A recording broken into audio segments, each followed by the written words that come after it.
অৰোভিল, উষানগৰী আৰু মাতৃমন্দিৰ। চেন্নাইৰ পৰা দক্ষিণে 150 কিলোমিটাৰ আৰু পণ্ডিচেৰীৰ পৰা উত্তৰে 10 কিলোমিটাৰ দূৰত তামিলনাডুৰ ভিল্লিপুৰম জিলাত অৱস্থিত অৰোভিল হ'ল এখন আন্তৰ্জাতিক নগৰ, যি শ্ৰীমাৰ সপোনৰ বাস্তৱ ৰূপায়ণৰ পথত। কি এই সপোন, যি ভৱিষ্যত মানৱ জাতিক এক অখণ্ডনীয় একতাৰ বান্ধোনেৰে বান্ধিবলৈ দৃঢ় প্ৰতিজ্ঞ। এই বিষয়ে তেন্তে শ্ৰীমায়ে নিজেই কোৱা কথালৈ আহোঁ।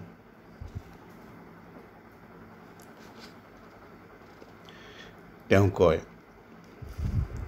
এটি সপোন। পৃথিৱীৰ ক'ৰবাত এনে এখন ঠাই থাকিব লাগিব, যাক কোনো দেশেই নিজৰ সম্পত্তি বুলি দাবী কৰিব নোৱাৰে। এনে এখন ঠাই য'ত সদিচ্ছাপূৰ্ণ আৰু নিজৰ স্পৃহাৰ প্ৰতি নিষ্ঠাৱান মানুহে পৰম সত্যৰ সেই অদ্বিতীয় প্ৰভুত্বক মানি লৈ মুক্তভাৱে বিশ্ব নাগৰিক হিচাপে জীৱন যাপন কৰিব পাৰে। এনে এখন শান্তিপূৰ্ণ, ছন্দময় আৰু সমন্বয়কাৰী ঠাই, য'ত মানুহৰ সমূহ সংগ্ৰামী প্ৰবৃত্তি বিশেষভাৱে ব্যৱহৃত হ'ব তেওঁৰ দুখ যন্ত্ৰণা, তেওঁৰ দুৰ্বলতা আৰু অজ্ঞতা, তেওঁৰ সীমাবদ্ধতা আৰু অসামৰ্থ্যৰ ওপৰত জয়ী হ'বলৈ। এনে এখন ঠাই, য'ত আত্মাৰ প্ৰয়োজনসমূহ আৰু উন্নতিৰ প্ৰয়াসে বাসনা আৰু অনুৰাগৰ তৃপ্তি আৰু জাগতিক সুখ আনন্দৰ অন্বেষণতকৈ অধিক অগ্ৰাধিকাৰ পাব। এনে এখন ঠাইত শিশুসকলে তেওঁলোকৰ আত্মাৰ সৈতে সংযোগ নেহেৰুৱাকৈ পূৰ্ণতাৰে সৈতে বিকশিত আৰু সমৃদ্ধ হ'ব পাৰিব। শিক্ষা প্ৰদান কৰা হ'ব পৰীক্ষাত উত্তীৰ্ণ হোৱাৰ নাইবা প্ৰমাণপত্ৰ বা কোনো পদ অৰ্জন কৰাৰ লক্ষ্য লৈ নহয়, পিছে নিজৰ মাজত থকা সামৰ্থ্যসমূহক সমৃদ্ধ কৰা আৰু নতুন সামৰ্থ্য অৰ্জন কৰাৰ বাবেহে। এই ঠাইত খিতাপ আৰু উপাধি, সেৱা আৰু সংগঠনৰ সুযোগেৰে স্থানচ্যুত হ'ব। প্ৰতিজনৰ ক্ষেত্ৰত শৰীৰৰ প্ৰয়োজনসমূহ সমভাৱে পূৰণ কৰা হ'ব। সাধাৰণ সংগঠনত বৌদ্ধিক, নৈতিক আৰু আধ্যাত্মিক উৎকৃষ্টতা জীৱনৰ সুখ-সম্ভোগৰ সমৃদ্ধিৰ মাজত প্ৰকাশ নাপাব, পাব দায়িত্ব আৰু কৰ্তব্যৰ মাজতহে। চিত্ৰাংকন, ভাস্কৰ্য, সংগীত, সাহিত্য আদি সকলো ধৰণৰ শিল্পকৰ্ম সকলোৰে বাবে সমভাৱে উপলব্ধ হ'ব। কিয়নো এনে আদৰ্শমূলক ঠাইত অৰ্থ আৰু কেতিয়াও পৰম অধিপতি হৈ নৰব। জাগতিক সম্পদ আৰু সামাজিক পদমৰ্যাদাৰ মূল্যতকৈ ব্যক্তিগত অৰ্হতাই অধিক গুৰুত্ব লাভ কৰিব। ইয়াত কৰ্ম, জীৱিকা নিৰ্বাহৰ উপায় নহয়, নিজক প্ৰকাশ কৰাৰ, নিজৰ সামৰ্থ্য আৰু সম্ভাৱনাসমূহৰ বিকাশ কৰাৰহে উপায় হ'বগৈ। আনহাতে ইয়াৰ দ্বাৰাই একে সময়তে সমগ্ৰ সমষ্টিটোৰ বাবেও সেৱা আগবঢ়োৱা হ'ব, যি আকৌ প্ৰতিজনৰ জীৱন নিৰ্বাহৰ বাবে সহায় আৰু তেওঁৰ বাবে কৰ্মৰ এখন ক্ষেত্ৰ হৈ উঠিব। সংক্ষেপে ক'বলৈ হ'লে, ই এনে এখন ঠাই হ'ব, য'ত মানুহৰ মাজৰ সম্বন্ধ, যি সাধাৰণতে প্ৰায় বিশেষভাৱে প্ৰতিযোগিতা আৰু সংঘাতৰ ওপৰতেই ভিত্তি কৰি গঢ় লয়, সেই সম্বন্ধেৰে পৰিৱৰ্তিত হ'ব, যাৰ ভিত্তি হ'ল অধিক শ্ৰেয়কৰ সহযোগিতাৰ উদাহৰণ। সেয়া হ'ল প্ৰকৃত ভ্ৰাতৃত্ববোধ। নিশ্চিতভাৱে পৃথিৱী এতিয়াও এনেধৰণৰ আদৰ্শক সত্যৰূপ দিয়াৰ বাবে প্ৰস্তুত হৈ উঠা নাই, কিয়নো ইয়াক বুজিবলৈ আৰু গ্ৰহণ কৰিবলৈ বা সেই অপৰিহাৰ্য চেতন শক্তিক প্ৰয়োগ কৰিবলৈ এতিয়ালৈকে মানৱ জাতিৰ সেই প্ৰয়োজনীয় জ্ঞানকণ হোৱা নাই। সেইবাবে মই ইয়াক সপোন বুলি কওঁ। তথাপিও এই সপোনেই বাস্তৱায়িত হোৱাৰ পথত। শ্ৰী অৰবিন্দ আশ্ৰমত আমি ঠিক সেইটোৱেই কম পৰিসৰত আমাৰ যৎসামান্য উপায়েৰে কৰিবলৈ বিচাৰিছোঁ। অৰ্জিতখিনি প্ৰকৃততে পূৰ্ণতাৰ পৰা বহু দূৰত, কিন্তু ই প্ৰগতিশীল। অকণ অকণকৈ আমি আমাৰ লক্ষ্য অভিমুখে আগবাঢ়িছোঁ। আশা কৰোঁ এদিন আমি বিশ্বৰ সন্মুখত বৰ্তমানৰ এই বিশৃংখলাৰ পৰা ওলাই আহি এক অধিক সত্য, অধিক ছন্দময় নৱজীৱনৰ মাজত জন্ম লাভ কৰাৰ বাবে ব্যৱহাৰিক আৰু ফলদায়ী এটি উপায় দাঙি ধৰিব পাৰিম।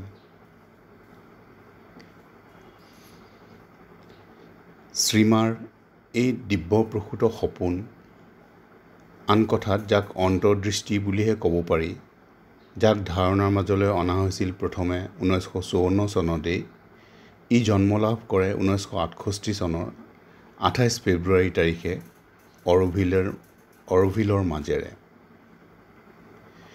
অৰোভিল হৈ উঠিব বিচাৰে এখন বিশ্বজনীন নগৰ, য'ত সকলো দেশৰ নৰনাৰীয়ে শান্তি আৰু প্ৰগতিশীল সমন্বয়ৰ মাজত সকলো জাত-পাত ৰাজনীতিৰ ঊৰ্ধত বাস কৰিব পাৰে।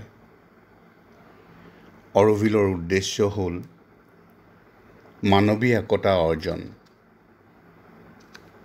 ইয়াৰ সমগ্ৰ পৰিকল্পনাটোৱেই এই আদৰ্শৰ দ্বাৰা অনুপ্ৰাণিত।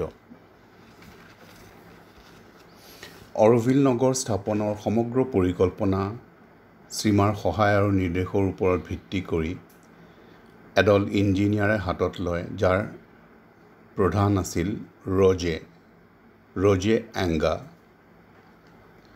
এই নগৰৰ ভেটি স্থাপন অনুষ্ঠানত সমগ্ৰ পৃথিৱীৰ 124খন দেশৰ পৰা মাটি অনা হয়, আৰু এই মাটিৰে নিৰ্মিত এটা আৰ্ণত, অৰ্থাৎ মাটিৰ এক দীঘল নলযুক্ত পাত্ৰত, বিভিন্ন দেশৰ প্ৰতিনিধিস্বৰূপ তৰুণ-তৰুণীসকলে এই মাটি ইয়াত নিক্ষেপ কৰাৰ পিছত ইয়াৰ মুখখন বন্ধ কৰি দিয়া হয়।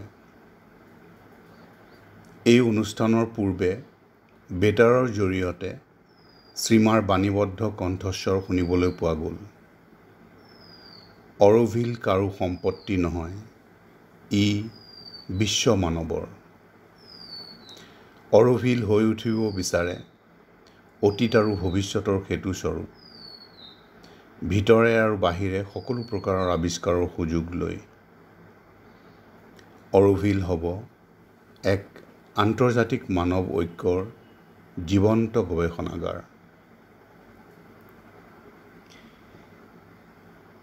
এইবাৰ আহোঁ মাতৃমন্দিৰৰ কথালৈ।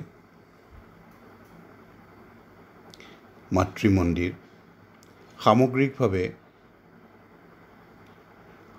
অৰোভিল নগৰৰ কেন্দ্ৰবিন্দু হ'ল মাতৃমন্দিৰ, যাৰ চাৰিওকাষে 4টা ক্ষেত্ৰ আছে, যিসমূহৰ নাম হ'ল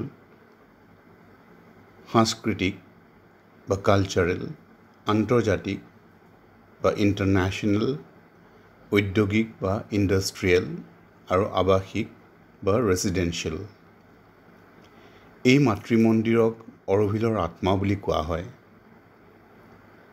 ই অৱশ্যে শ্ৰী অৰবিন্দ আশ্ৰমৰ শ্ৰীমাৰ মন্দিৰ নহয়, পিছে এনে এক স্থান যাক উচৰ্গা কৰা হৈছে বিশ্বজনীনৰ প্ৰতি, অৰ্থাৎ বিশ্বজননীৰ প্ৰতি, অৰ্থাৎ ইউনিভাৰ্চেল মাদাৰৰ প্ৰতি।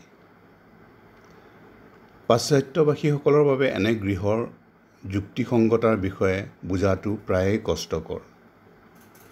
শ্ৰীমায়ে এই বিষয়ে এইদৰে কয়: ভাৰতবৰ্ষত বহু শতিকা জুৰি যি সৃষ্টি হ'ল সৃষ্টিকাৰী জননীৰ কৰ্ম, সেই সৃষ্টিক অদিব্য বুলি গণ্য কৰা হৈছে।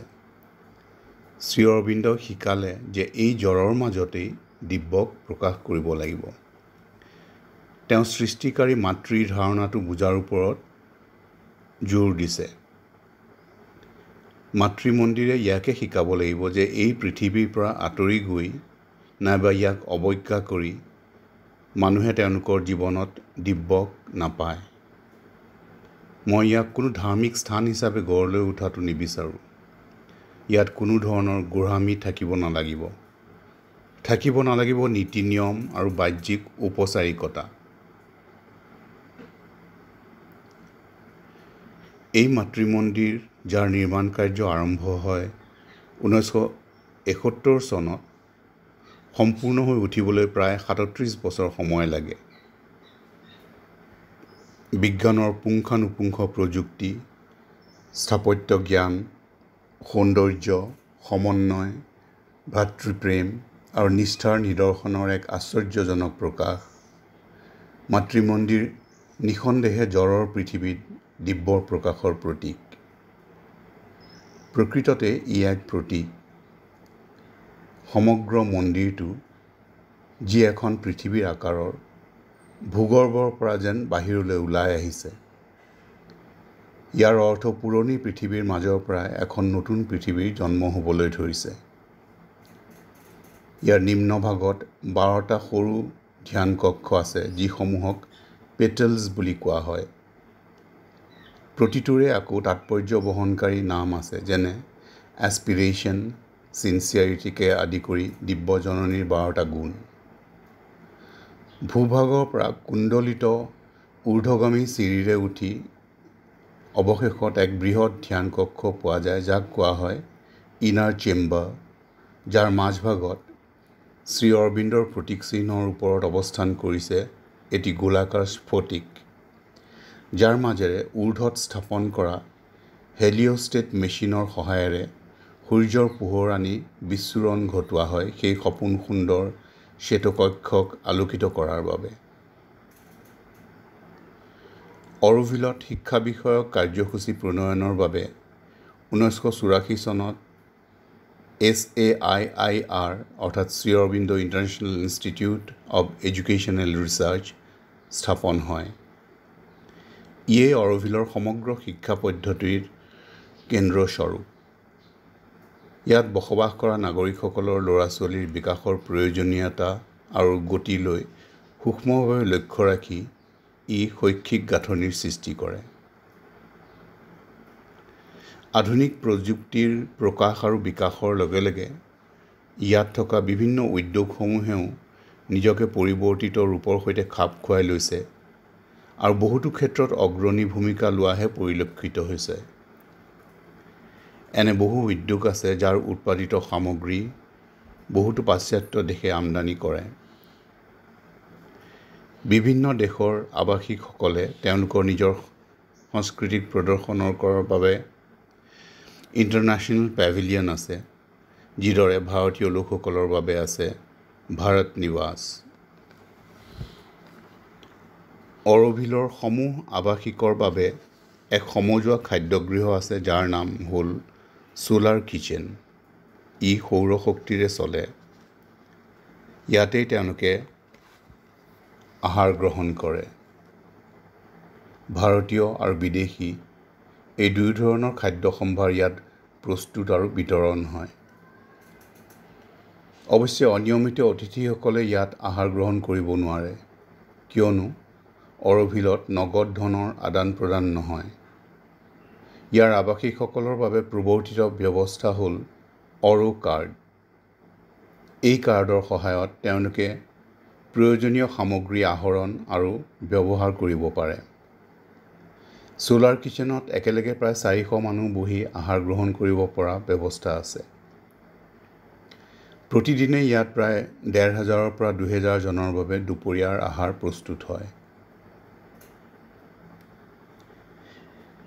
সমগ্ৰ অৰোভিল পৰিচালিত হয় অৰোভিল ফাউণ্ডেশ্যনৰ দ্বাৰা, যি আকৌ 3 ভাগত বিভক্ত: governing board, international advisory council আৰু ৰেজিডেন্স এছেম্বলি।